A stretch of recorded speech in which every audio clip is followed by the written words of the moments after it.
Hello everyone and Merry Christmas. It is Christmas Day. In today's video I'll be talking about my top 100 beasts from Beast Quest. This list is purely on Beast's perspective, as the Beast viewer out of Lucas and I, it's only fitting I focus on the Beast instead of the story. This includes talking about the Beast design, abilities, fight, and how they performed in Battle of the Beasts tournaments. Because of how big this list is, I'll be taking the page out of Lucas's book and have the camera focus on the book, on the cover of the book, and I'll also, for the first time ever, be recording with a script, hence why I'm constantly looking over there. Before I get into this ranking, this list is my opinion, so if your opinion is different, please in the comments below your top 3, top 5, or even top 10 in top 10. I'd love to see other people's opinions on which beasts you like. But with that being said, let's get into this list. Starting with Zephyr the Monster Squid. This may be a little bit surprising choice for me to have Zephyr on the list, but to me, I've always liked this beast, and I see it as a great start to Series 2.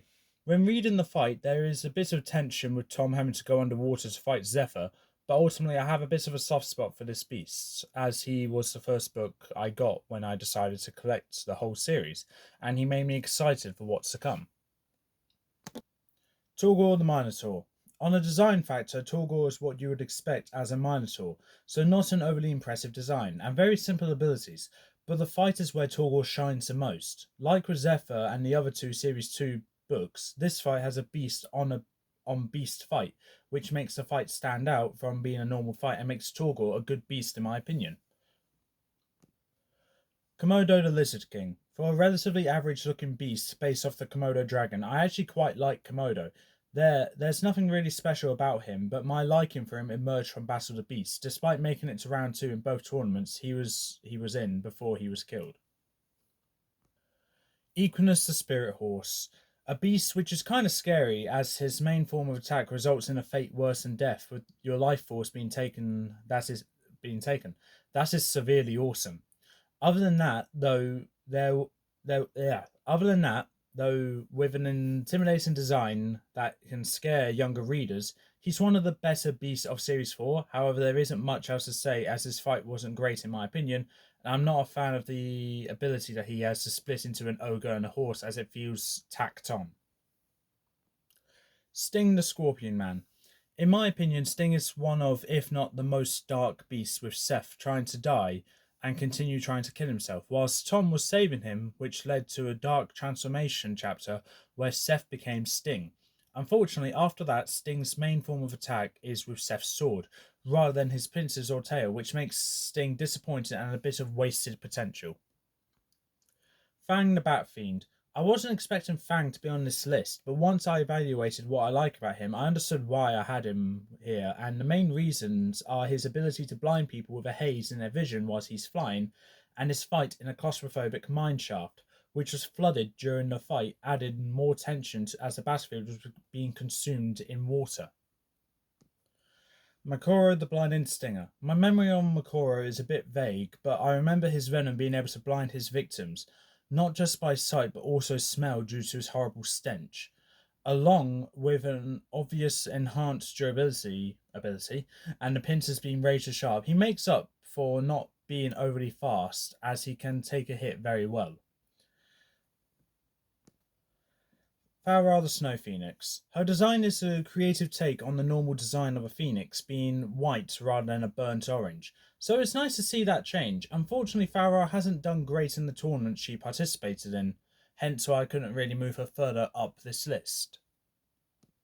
Kronos the Clawed Menace. Originally, this was one of my favourite beasts of Series 8 due to his sheer power and intimidation factor alone, but my opinion on Kronos dwindled as I've read more and more books and experienced more and more beasts where Kronos just fades into the background. In 91st place, we have Hellion the Fiery Foe. Whilst being the weakest of Series 7, Hellion is still a great beast in his own right, and my opinion on him went up from his progress in the all-generation tournament of Battle of the Beasts. Whilst never really impressing me, he has been established as a great threat which can make it quite far in future tournaments. In 90th place, we have Tauron the Pounding Fury. In my opinion, Tauron has a good design with his weapons standing out as being impressive, but that's kind of it. He doesn't really stand out in the abilities or fights department at all. And as for Battle of the Beasts, I believe he's died in round one for the old generation tournament and round two for the new all generation tournament. So nothing really much else to stand out there. Voltrex the two-headed octopus in 89th place.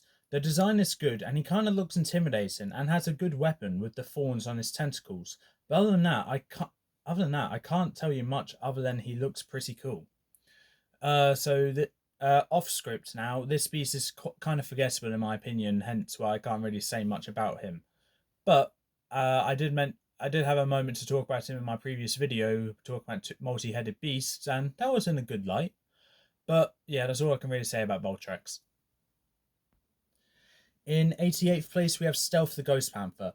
Easily the best of the beasts in Series 4, with a nice sleek design and some intimidating pictures, and a good ability with his claws. I see this beast as the clear standout of Series 4, however there isn't a lot to talk about though. 87th place we have Arachnid, the King of Spiders, a very underrated beast with abilities you'd expect with a beast like Arachnid. But what I like most about him is actually that he lurks in his cave waiting for his victims, unlike other beasts where they'll just go out and attack. And his fight made Nanook look good, which I kind of find funny as I don't really like Nanook. In 86th place we have Bloodboar the Buried Doom. In my opinion, a great wrap-up to Series 8. Whilst not being the best, I believe he is the strongest and was probably the first beast-like tank in Beast Quest with how durable he is with his armour. 20th place we have 85th place, sorry, we have Kajin the Beast Catcher. Personally, I find this beast to be an underrated, as he kind of blends into Series 12 how simple he is. But I like that he is on the hunt for Amictus in his book, and I do have a bit of bias for dog-like beasts. In 84th place, we have Sorex the Silent Creeper. Being a reptilian beast, it's no surprise I like Sorex. However, as Battle of the Beasts tournaments progressed and Sorex dying early in both tournaments, my opinion on him has dropped, making him fall into the group of mediocre beasts. In 83rd place, we have Kamar the Faceless Beast. Originally my favourite beast of Series 12 for design alone, but once I looked back on him, he became a little disappointing to me as he hasn't really impressed me since I read his book. I do think his weakness to the sun is a good weakness, though, for a vampire-like spider. 82nd place, we have Trillian the Three-Headed Lion. I've spoken quite highly of Trillian recently as the strongest beast of Series 2, but just because he's the strongest, it doesn't make him my favourite, as I feel his durability can be tested in a multitude of ways, where he would die in circumstances where other beasts with enhanced durability may not. Wrapping up the bottom 20, in 80th place we have Magor, Ogre of the Swamps.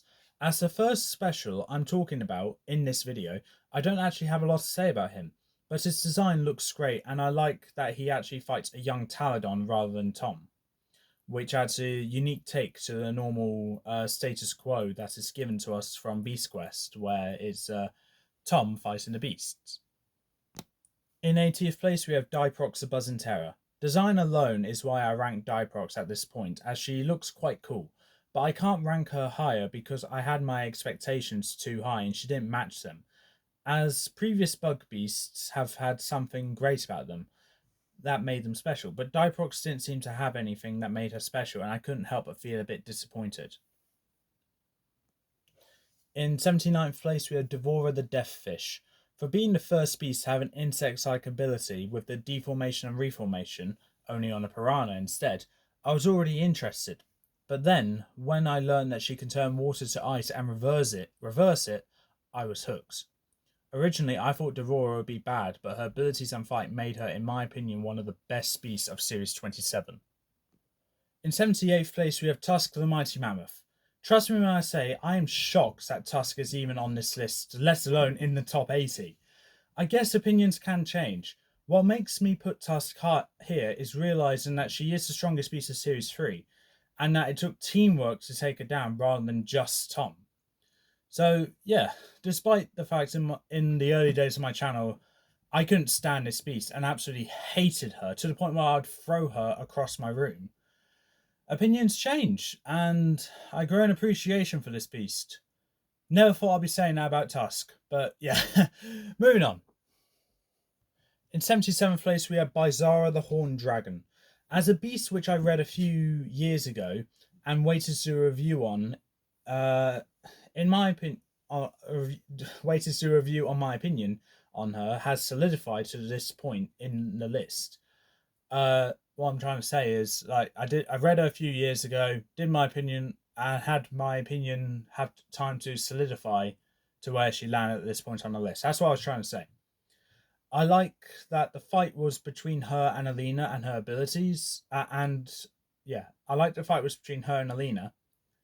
And Bizarra's abilities are quite overpowered for what they are, with the whole Asian breath thing.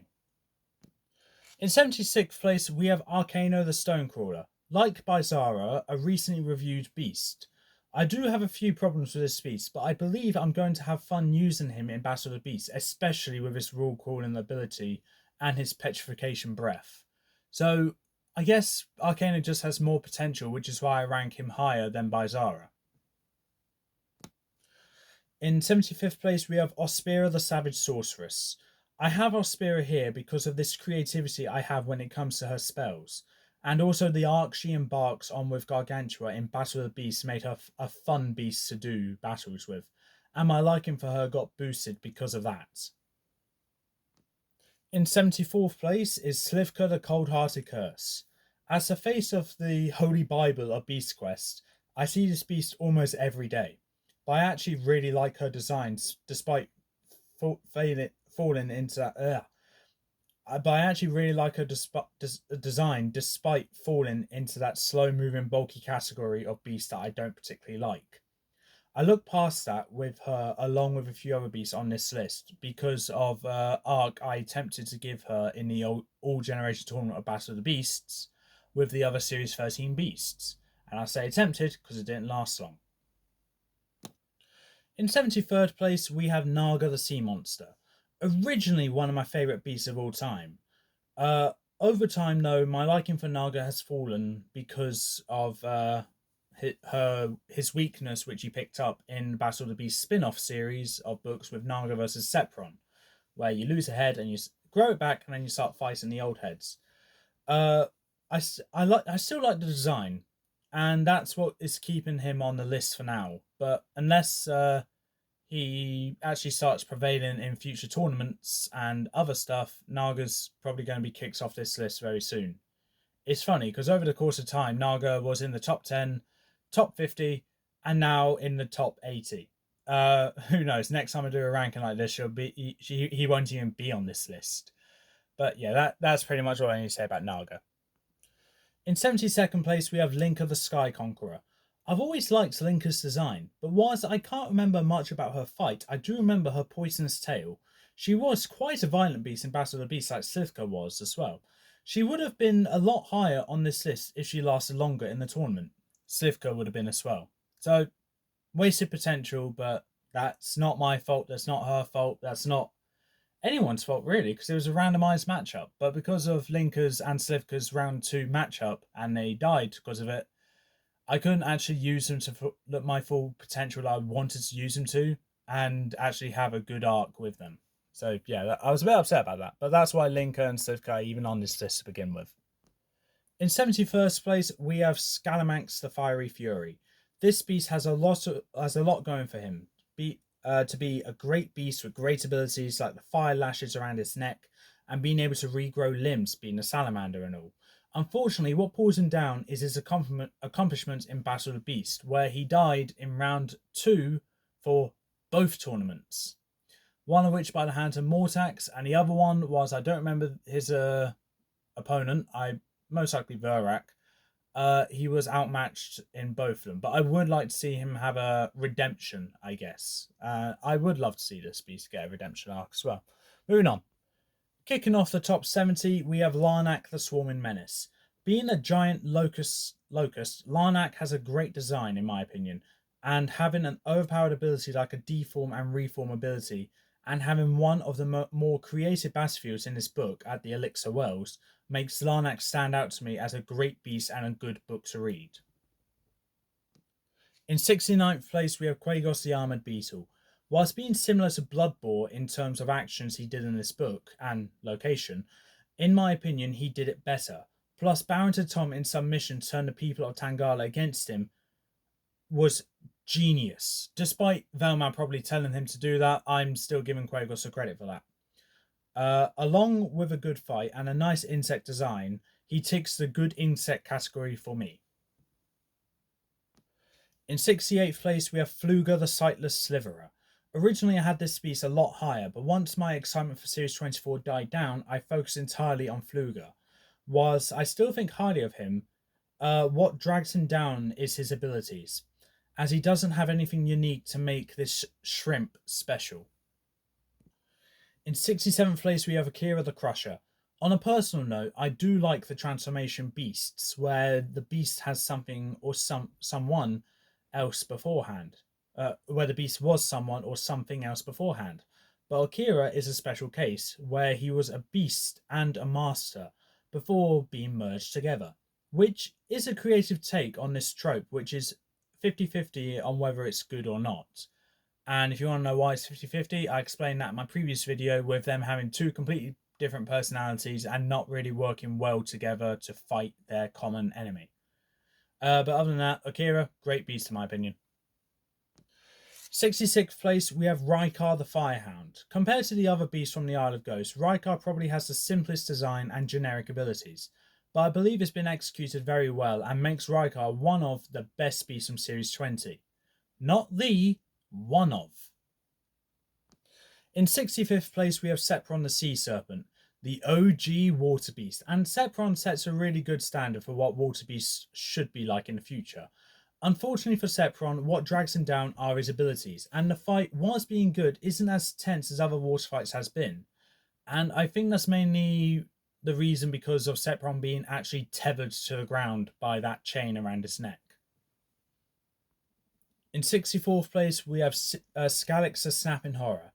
This is a new opinion of mine, with Skalix being the best beast of Series 20. What makes him the best to me is actually his club tail being able to deliver such a powerful blow where I feel it is almost impossible to avoid or stop. And my opinion on Skalix actually came from the strongest beast of each series, where I gone more into detail about that ability, as well as my Malvel video that I did recently. So yeah, recent videos boost my opinion on Skalix to my favourite of Series 20. In 63rd place, we have Tremor the Earth Lord. Tremor is up this high because his design is arguably the most intimidating of the Series 5 of Series 5. That, along with his good progress in both Battle of the Beast tournaments, I think this spot is a good placement for Tremor. His performance in Battle of the Beast has been okay, to the point where he dies in the mid-game, I guess.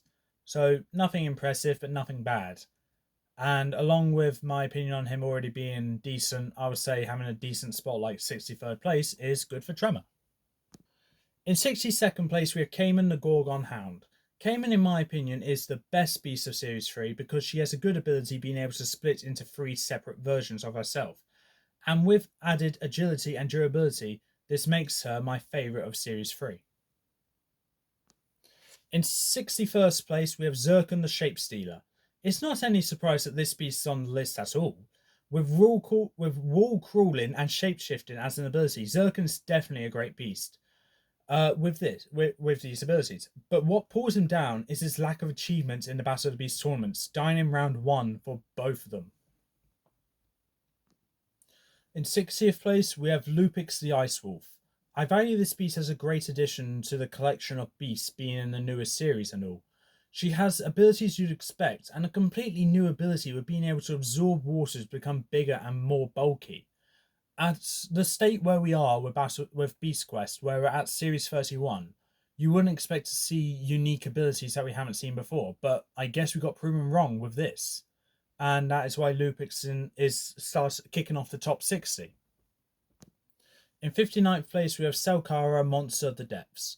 This beast is, in my opinion, the strongest beast in Series 30. with how large of a beast she is and her extra set of arms, giving her additional strength. However, with her lack of legs, she's presumed to be slow on land and becomes an easy target, but will be able to defend herself with the previously mentioned arms. In 58th place, we have Piranha the Water Dragon. Originally, I didn't think much of this beast, but with his ability of flight without wings, makes him a smaller target than a normal flying beast is as a target with wings. However, his other abilities is expected and makes him a kind of disappointing dragon beast, but with a good design. In 57th place, we have Korvax the Sea Dragon. I believe this dragon is actually underappreciated because she's able to heal lost limbs by making contact with water. Plus, with webbed claws and the ability to breathe underwater, she's an agile and threatening beast on land, sea, and in the air. And yes, that is a reference to the trailer for the first Rescuers movie, if anyone got that. In 56th place, we have Serpio the Slithering Shadow. I do have a fond attachment to this beast because I think his design looks great. Plus, with flight and being able to shoot ice venom from his mouth, as well as 360-degree vision through his tail as well, being able to sneak up on this beast is almost impossible. However, the weak point is actually where his heart is located, which is on the tip of his tail. So, well done, Serpio. You really shot yourself in the tail there. Literally. In 55th place, we have Spikefin the Water King. I believe this beast's design is simple and great, with his fins being sharp and a trident and being incredibly agile. All this makes Spikefin a great beast. Plus, this fight being in the sinking house is an enjoyable fight with the claustrophobic area, as I mentioned with Fang. The downside, though, is Spikefin's inability to breathe out of water. In 54th place, we have Kyrax the Metal Warrior. When I first read Kyrax, I wasn't a big fan of him at all, but once he fought in Battle of the Beast tournaments, my opinion on him has increased drastically. However, what stops him from being higher is actually his ability to create lightning portals, as it's not established as if he can attack using it or and if he can attack using it or not. And personally, I don't have fun doing his battles with him. So he's here for my own personal reasons. What I mean by not having fun using him, yeah, the whole melding hands into weapons, growing wings and all that, it's all fun and dandy, but there's only so much creativity I have when it comes to weapons you can mold, because you obviously can't mold ranged weapons out of yourself. So if you can't shoot lightning, then you don't have a ranged attack, and then that just decreases any creativity I have with this beast. In 53rd place, I have Mirka the Ice Horse. Whilst the combination of fire and ice is confusing, I find it to be a great combination, with a great ability being able to send a cluster of ice shards whilst waving his tail. Plus with sharp claws and horns, I do generally like this beast. Unfortunately though, with the progress that he's made in Battle of the Beast tournaments, dying in round 2 for, I believe, both tournaments, maybe round 1. No, round 2 for both tournaments, I believe. Unfortunately, I don't really have much else to say about Mirka when it comes to that. To the point where I actually forgot to finish his segment on my script, so I'm just winging it at this point. In 52nd place, we have Brutus the Hound of Horror. At this point of time, Brutus is my favourite beast of Series 11, with the intimidation factor and ability to turn into fog being the reason why I have him high, but also being one of 2 standout beasts of Series 11, with the other one being Serpio. The downside to Brutus is his weakness being fire, and also his progress in Battle of the Beast tournaments not being that impressive. In 51st place, we have Falkor the Coiled Terror. In my opinion, a very underrated special, as I don't see Falkor getting talked about nearly as much as he should be. Being a semi-finalist in the Special Generation tournament and a top 20 finisher in the All Generation tournament, he's a great fighter. However, his acidic ability is what stops him from being in my top 50, because it's just saliva which he has no control over. Kicking off the top 50, we have Karaka the Winged Assassin. To me, Karaka is an underrated beast with a great looking design and a fantastic fight. which I might like more than other people, and simple but effective abilities. What stops her from making it further is her performance in Battle of the Beasts not being impressive at all, as she died in round 1 for both tournaments. In 49th place, we have Leptika the Nocturnal Nightmare. Personally, to me, the beast of Series 30 with a great design, and the best beast of Series 30, sorry, with a great design and fight. And mind control is an ability that we don't see very often. Great abilities. Plus, agility and flight makes Leptika a great beast in my opinion. In 48th place, we have Lustor the Acid Dart. This beast to me has always been one I liked due to how intimidating he is depicted in his book. Having a great acid ability, being able to shoot a cluster of acid from his throat sac, unfortunately not immune to his own acid though. But anyway, apart from that, has a great fight in his book, which makes up for his admittedly kind of lame weakness. And very, very severe weakness as well to his own acid. That's not great at all. I forgot to pause the video. I'm going to commit to it. But anyway, moving on. 47th place is Crotax the Tusk Destroyer. So much better than Tusk is what I've been saying about Crotax since I reviewed Series 23. And whilst it's not as big of a comparison now, I still believe Crotax is better. With the piercing sharp tusks and her armor, I believe that outranks Tusk's poisonous tusks. Such a confusing sentence to say because there's so many tusks in this sentence alone about Crotax. But I do see Crotax being better than Tusk because I'll say Razor Sharp is better than Poisonous. In 46th place, we have Ferrock the Iron Soldier. Like Kyrax, I wasn't the biggest fan of Ferrock, but what made me grow to like him is his progress in the All Generation Battle of the Beast tournament, where he did very well and had a great arc with using his opponents to help him win. That, along with some good abilities, makes him a good beast. In 45th place, we actually have one of Ferrock's minions in the All Generation tournament, being Nasefa the Cursed Siren. This beast is easily the most intimidating looking of any beast in the series. I believe she has the most important job of all the beasts on Makai, having great agility and a master of sword fighting with the dagger hand. Whilst not being my favourite Series 22, she is still a great one in my opinion. In 44th place, we have Convul the Cold-Blooded Brute. In my opinion, an underrated beast despite having abilities which aren't impressive. I like Convul for the same reason I like the other Series 7 beasts, excelling in an environment that isn't suited for him. In 43rd place, we have Glarky Spear of the Depths. To start off, Glarky has a great design and fight, but what makes him one of the best beasts of Series 25 are his abilities, mainly the ice and water manipulation. I do wish he has done better in Battle of the Beasts, but I still have him high up for his potential, which I'm sure we will see in the future. In 42nd place, we have Sultra the Stone Charmer. In my opinion, Sultra is by far the best beast in Series 2, with abilities that makes her seem terrifying, with the serene voice, fog, and the stone gaze being the standout abilities. What this beast lacks in physical strength, she makes up for with those abilities. Plus, the fights feeling like a different change of pace. This has set the standard higher for future beasts to reach to when they decide to do a fight, which is also a change of pace than the normal slash, stab, punch, all that kind of jazz. In 41st place, we have Chiron, Lord of Fire. Despite not being the best beast of Series 26, Chiron has great potential when it comes to his fire-related abilities, which makes using him in Battle of the Beast tournaments fun, as the creativity with fire can be used as a transformation beast. However, he isn't the best, as it kind of felt tacked on.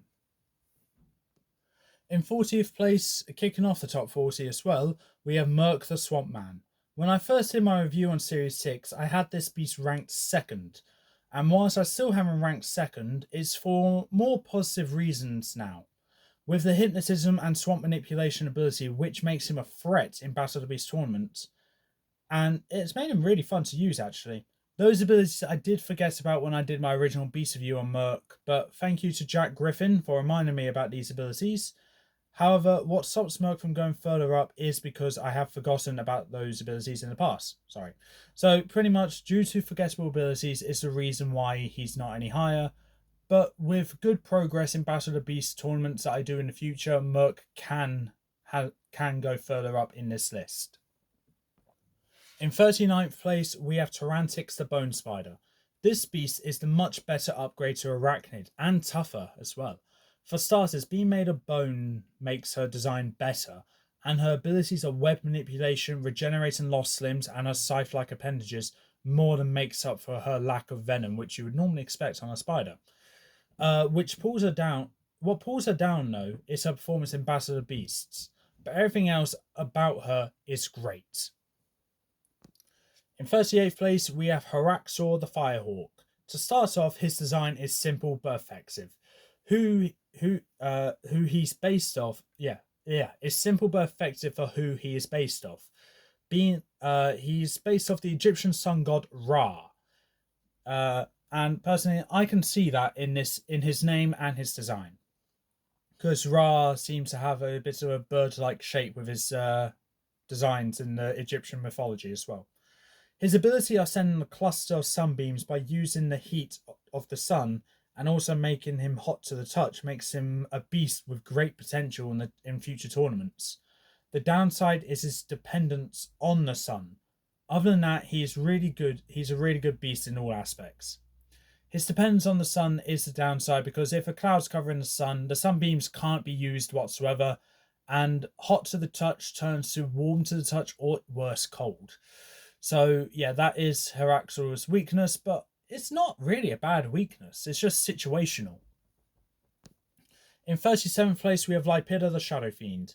From first glance, I love this beast design, and once reading this book, I found out literally every aspect of her is dangerous and can be used as a weapon.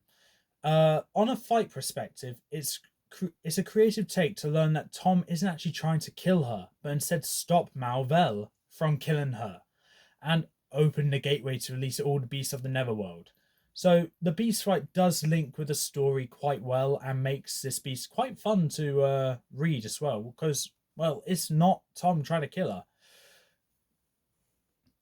In 36th place, we have Krokol, the Father of Fear. This beast I sometimes refer to as Cobra of the new generation.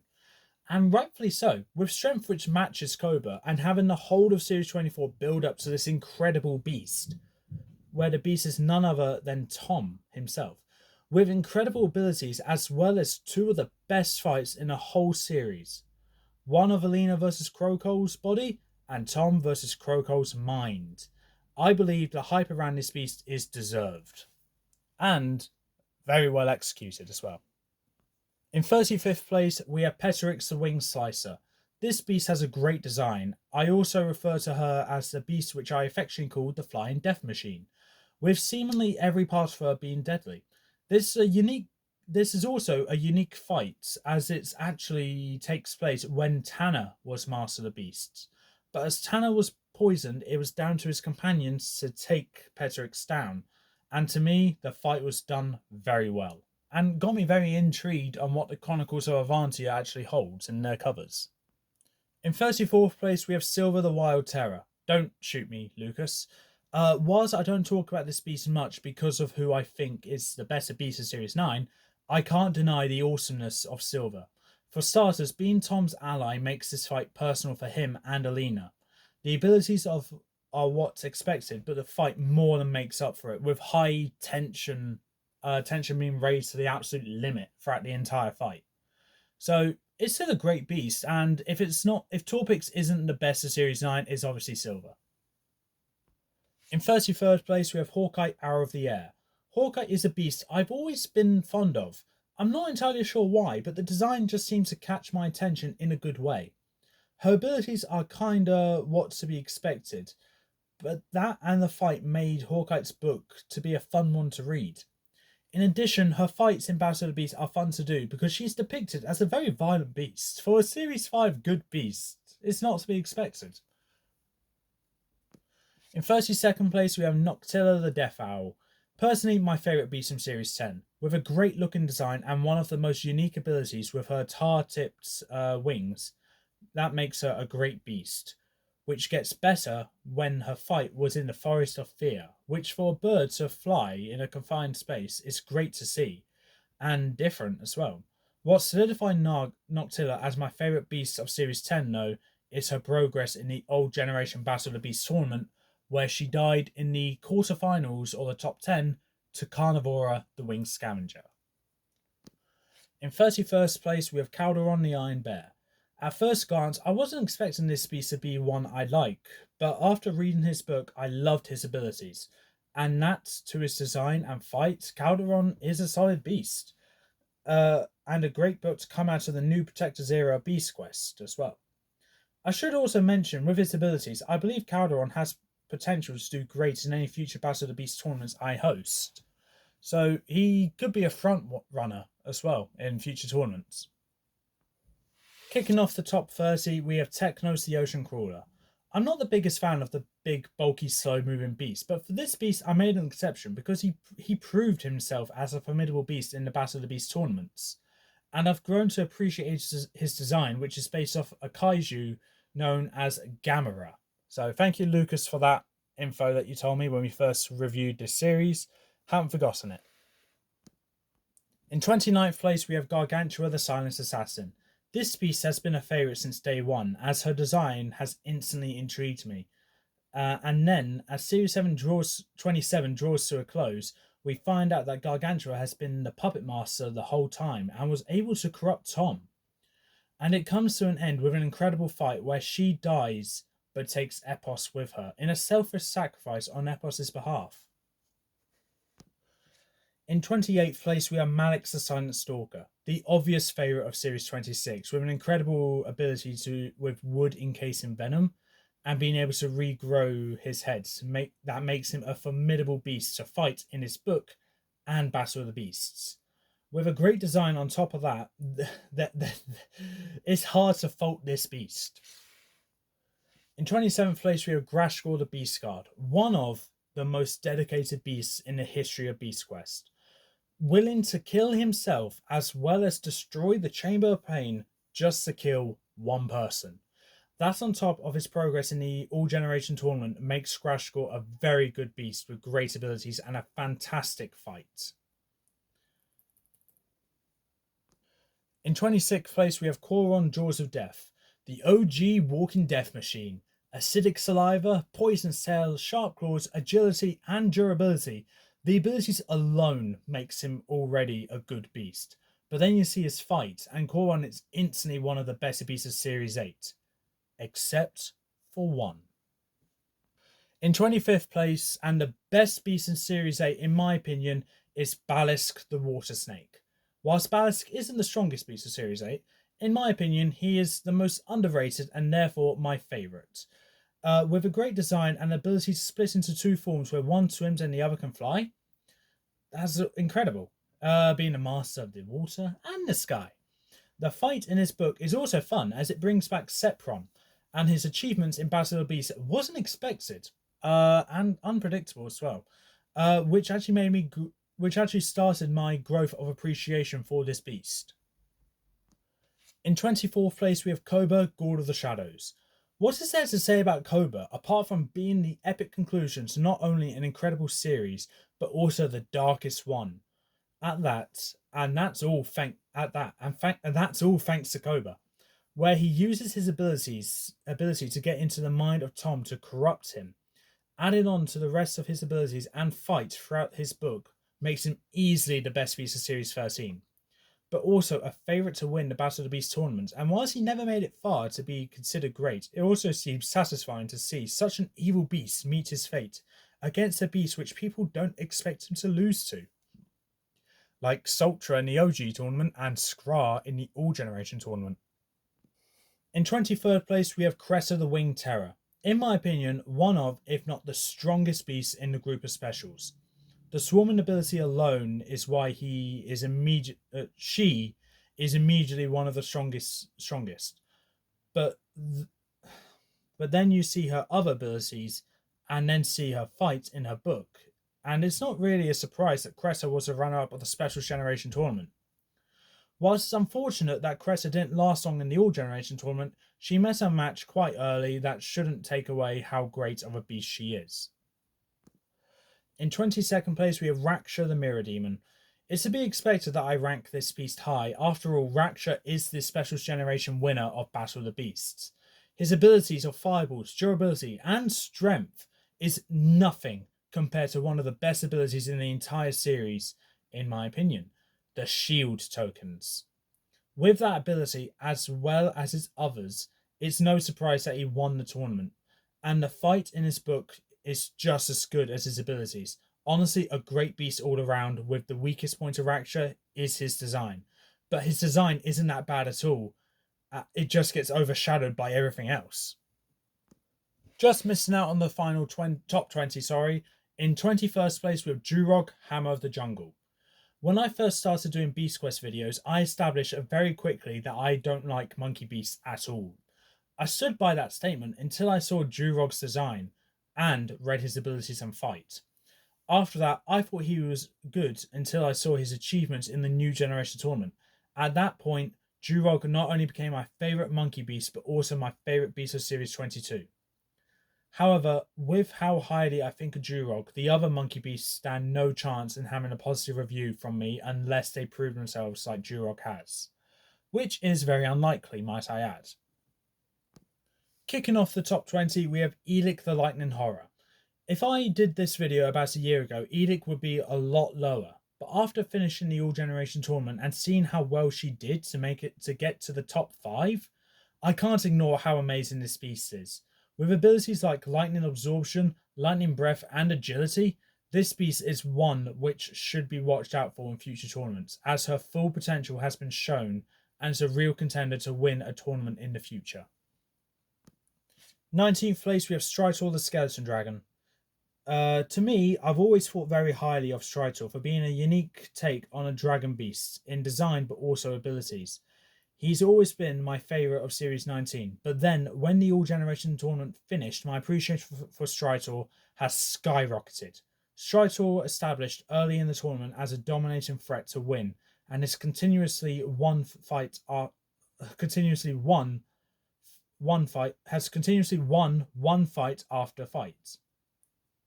Hold on, what? That doesn't make sense. Okay, I can't even type this script right. Okay, let's try it again. Stritor established early in the tournament as a dominating threat to win and has continuously won fight after fight, with almost to no struggle, where it seems like the only thing that can stop Stritor was Stritor himself. And that is exactly what happened. He more than redeemed himself from his honourable round loss in round 3 of the New Generation tournament. That was a hard script to write or read. In 18th place, we have Madara the Midnight Warrior. Despite being a simple design, Madara has one of my favourite designs and some unique abilities on top of that. She has also had a good fight as well in her book. Whilst not being great in Battle of the Beast tournaments, I wouldn't say that it's a big deal, as the other aspects about this beast saves her from being affected by the lack of achievements in Battle of the Beasts. I think the best way to say it is simplicity is best. In 17th place, we have Lucor the Mountain Demon. Like with Madara, Lucor's design is simple but great. What makes him better than Madara is his abilities, as he can shoot a beam from his eyes to trap his victims in wood, but can also change the colour of his hide to different forest colours, earning his title as the Forest Demon. Lucor's fight is also great and ends with Lucor eating Malvel, and at this point in time, Malvel has not returned, so Lucor has reached an achievement that only one other beast has achieved, killing Malvel. In 16th place, we have Chikara the Ghost Warrior. I would have had this beast a lot lower a year ago, but now the All Generation tournament is finished and Chikara came out as the winner, my appreciation for this beast has shot up. What makes Chikara special is her abilities of being able to use the golden armor, arguably the most powerful relic in all of Avantia. That, along with her constantly gaining new abilities in the All Generation tournament, getting stronger and stronger as the tournament goes on at the finale, she reached her final form and was able to conquer Stritor, using Stritor as the weapon that takes him down. In 15th place, we have Wardok the Sky Terror. What an incredible beast Wardock is. Honestly, I can't fault Wardock, even though I don't believe he's. Even though honestly, I can't fault Wardock. Even though I don't believe he's the strongest beast, or my favourite beast of Series 15, on terms of achievements, he's number one. Apart from winning the new generation tournament, the beast he's defeated to win the tournament makes him stand out as a fantastic winner. Defeating beasts like Corixa, Crotax, Malix, Morax, and Lycaxa, all of which are powerful beasts, and Wardock defeated all of them. Need I say more? In 14th place, we have Amixis the Bug Queen, the original Bug Beast, and even though I believe there is one more Bug Beast that's better, I can't help but respect Her Majesty Amixis. With a beautiful design and awesome abilities such as camouflage, flight, agility, and scythe-like appendages, add that onto an incredible fight in the Rainbow Jungle. Despite not being great in Battle of the Beasts, I've always respected this beast for setting a high standard for future insect beasts that only one has surpassed. In 13th place, we have Griff the Feathered Fiend. All I need to say is justice has been served. A great design and abilities, I had high hopes for Griff to do well in the new generation tournament, and I was disappointed when she died in round 2 to Morax the Wrecking Menace. But when she came back for the all generation tournament, she made it all the way to the top 20. And out of 155 beasts that could participate in this tournament, that is a fantastic spot to make it to, before being eliminated by Ferric the Iron Soldier. Griff has finally redeemed herself and solidified herself as my favourite beast of Series 17 permanently. There's nothing none of the other beasts of Series 17 can do to change that, and quite frankly, I could not have been happier. In 12th place, we have Furno the Fire Dragon. We have all expected this beast to make it onto this list, and I'm glad that Furno made it this high because he set the standard for what future beasts need to be like, and to see that only 11 beasts have surpassed that, I'd say that Furno has stood the test of time and has stayed as one of the best beasts. That, along with his design and abilities, plus his accomplishments in the Battle of the Beasts tournament, it's no wonder why this beast is so high on this ranking. In 11th place, we have Epos the Flamebird. It's kind of a shame that Epos is just missing out on the top 10, but that shouldn't take away from how highly I think of her. First of all, being a Phoenix, I already like her for personal reasons, as I adore Phoenixes. Her abilities are what you'd expect, but they are still awesome, and finally her fight, spanning her entire book and ending on a satisfying conclusion, is nice to see.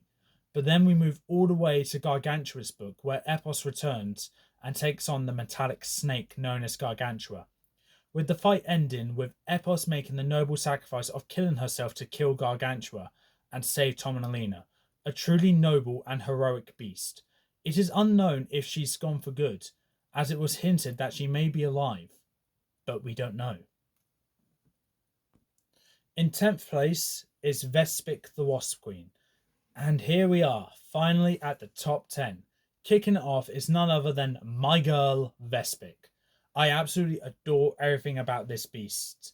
Design, abilities and fight, all amazing. Love this beast from the first read. What made her go back into the top 10 spot after being in a bit of a downward spiral was her incredible and surprising run of Battle of the Beasts All Generation. I'll be honest, I wasn't expecting her to make it as far as she did, but when she made it to the Tenacious 10, I was over the moon. In 9th place, we have Plexor the Raging Reptile. I love this beast from the first read. I love this beast's design and it being linked to the Scottish legend of the Loch Ness Monster. Abilities are to be expected, but his fight was incredible and deceitful. His progress in Battle of the Beasts tournaments was great, finishing in the top 7 in the New Generation tournament and in the top 20 of the All Generation tournament. Both quite good placements. To finish in especially when I didn't... good placement to finish in, especially when I didn't think he'll make it that far at all. In 8th place, we have Draka the Winged Serpent. In my opinion, Draka is the best beast of the new Protectors era of Beast Quest. With a fantastic design and fight, he is already a good beast, but then his abilities come in and he goes from an 8 out of 10 to an 11 out of 10. The acid spitting alone makes Draka a great beast, but flight, durability, and natural weaponry are simple abilities but are used perfectly. In 7th place, we have Morax the Wrecking Menace, easily the best beast of Series 24. Great design, predictable abilities, but executed brilliantly. And a fight with lots of tension, this beast has already solidified as a great beast, but when the Battle of the Beast new generation was finished, he went from great to fantastic. Finishing at the final four is a brilliant accomplishment.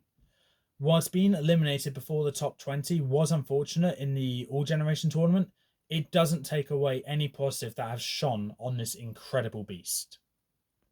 Just missing out on the top 5 is Lycaxa Hunter of the Peaks in 6th place. This beast has a relatively simple but great design, unique abilities, and a great fight on top of that. Pretty much the same level of awesomeness that matches Morax. But the one reason why I rank Lycaxa higher is because in both New Generation and All Generation tournament, Lycaxa was able to survive one round longer than Morax, even becoming the runner-up in the New Generation tournament at that. In 5th place, we have Skra the Night Scavenger. With a great design, I knew from first glance I was going to like this beast. When I saw his abilities and fight, I loved this beast. His progress in Battle of the Beast was good, as well as finishing in the top 15 in the New Generation tournament and top 10 in the All Generation tournament. Whilst previous beasts have had better success in the tournaments, I enjoy doing battles with Skra more than most, due to the whole ignition ability. In 4th place, and missing out on the top 3, is Mortax the Skeleton Warrior. This beast is the definition of the Grim Reaper, with such a unique weapon that others don't have, and a fantastic design makes this beast a great one. What makes Mortax better, in my opinion, is the fight in his book, which is, in my opinion, perfect.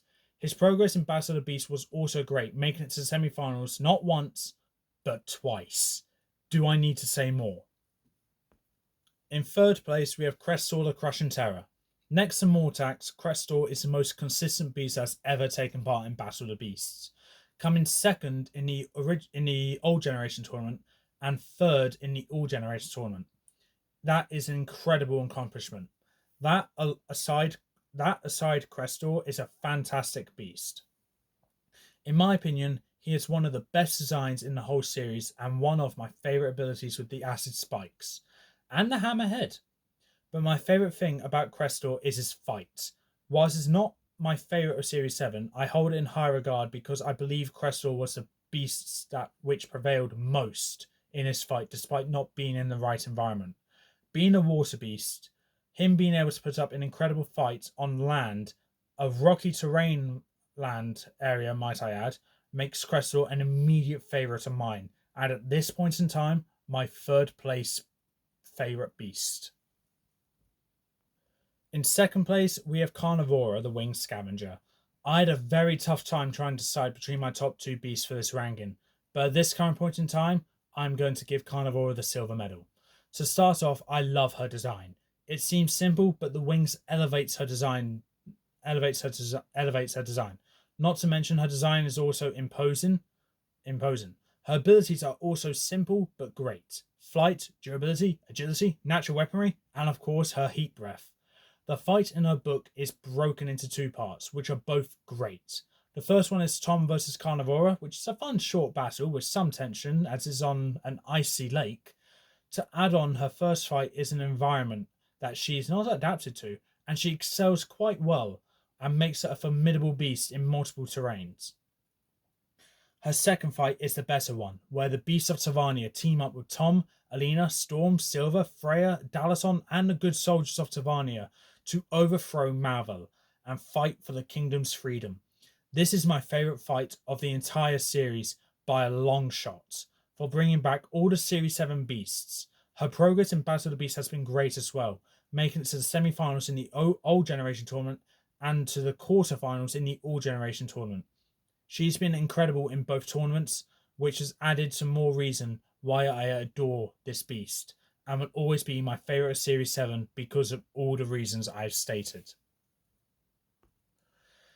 Number 1, Torpix the Twisting Serpent. I have a lot of things I like to say on Torpix, being my favourite beast, and to start off, he is clearly based off a snake, which is my Chinese zodiac animal, being born in 2001.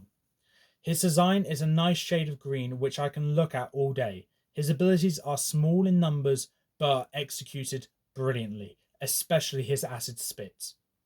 The fight in this book was also good, and the reveal that he isn't a bad beast controlled by Malvo was good as well. But also being shown that he is the only beast in Seraph makes him more special. On the topic of fights, Torpix is of course the first winner of Battle of the Beasts history, winning the Old Generation tournament, after an incredible fight against Crestor, the Crushing Terror, cementing his title as one of my favourite beasts, but also, in my opinion, the face of Battle of the Beasts. The last thing I want to mention about Torpix on why he's my favourite beast is that he, like other beasts, has a job, but his job is the most important one of all of them, because he is the guardian of the eternal flame, which grants anyone who has access to it infinite power, or should I say, eternal. Sorry for the pun, but for a beast to be trusted with a job as important as that enough has to be indicator for how strong and how experienced of a fighter I believe Torpix is. And that is why Torpix is my favourite beast of Beast Quest. And with that, I will end the video showing my top 3 beasts. We have reached the end of the ranking. Wow, what a long ranking this was. It was fun to make and do. This is my current opinion on these beasts. The top 4, that's Mortax as well, can change frequently, as I love all these beasts. But anyway, I hope you enjoyed this ranking, and with that, that is all for this time. If you liked what you saw, leave a like, leave a comment, don't forget to subscribe, press the notification bell down in the corner below. I hope you had a great Christmas and a happy new year. This will be my last video of the year as well. And I'm not sure what's next on this channel regarding Beast Quest. But whatever video it is, I know I'm going to have fun doing it. Just like I hope you guys will have fun watching it. But until then, I'll see you next time.